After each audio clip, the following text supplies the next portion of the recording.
Well, let's change gears now. Something lighter. Sydney's Museum of Contemporary Art will finally open its new wing to the public today after 18 long months of renovations. The gallery will stay open for 24 hours to mark the occasion. Erin Bell reports. Well, it would be difficult for anyone passing by here in Circular Quay not to notice the dramatic changes to the exterior of the Museum of Contemporary Art as part of its $53 million renovations. Not to mention the makeover to the interior of the museum, giving it 50% more space and several new interactive features. Now I'm joined by the museum director, Lizanne McGregor. Tell me, Lizanne, it must have been a big 18 months. You must be relieved it's over. Absolutely. Well, living through a building project, as everybody would know, is never a lot of fun, but the end result is fantastic. We're exhausted but exhilarated by the response we've had so far. Now, $53 million is quite a big bill. How difficult was it to get funding for that? It was pretty difficult. We started off with some money from private donors. My chairman, Simon Mordaunt, very generously kicked it off. And then I did a lot of chatting and going around and persuading people. And we were very lucky in the end to receive money from the state, the city, and indeed the federal government. And I think that's really important because it says that a museum of contemporary art is important to all three levels of government. And we really do make a difference here at Circular Quay. Because the museum has faced funding issues in the past. Were you ever concerned that you wouldn't get the renovations finished? We were very concerned. We kick-started not long before the GFC hit, and at that point I must say myself and my chairman thought, oh, we will never manage this, because we needed to get the private sector funding as well.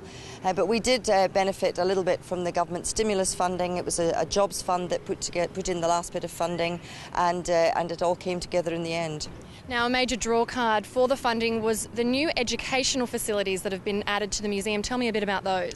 The National Centre for Creative Learning is a critical part of the museum's activities because we want people of all ages to want to find out more, to interact with the artworks that we have on display here.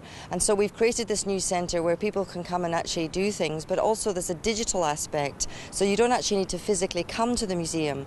We'll be able to reach every school in New South Wales, and I can tell you the teachers are really excited about working with us on this programme.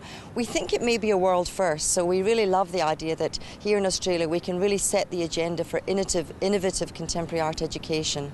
Now, some obvious changes to the museum, also a slight name change as well. Tell me why you've done that. Museum of Contemporary Art Australia. Well, we are the major public institution dedicated to collecting and exhibiting contemporary art.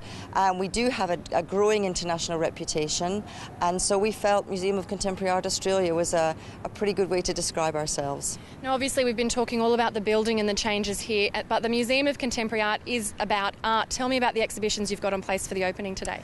Well, I should say a wonderful thing about working with the architect Sam Marshall was he always said this is about building a frame for the art. The building itself is sensational. As you go through it, you really enjoy it. You see views out, you interact with the different spaces. But we're so thrilled, because of one of those fabulous new spaces, to be premiering Christian Marclay's The Clock. Now, this is a work that 130 museums wanted this year, and we've got it here at Circular Quay. And our first public day today, it's running for 24 hours. It's composed of 10,000 clips from films all about time. And when you come into the space, look at your watch. Wonderful. Congratulations and good luck with the opening today. Now, I've also been told that the members of the public can come in and have their say about the changes to the Museum of Contemporary Art and what they think about the new exhibitions and the new interactive features. So there are facilities in here for the public to come in and have their say as they join and wander through the facilities here. Erin Bell reporting there.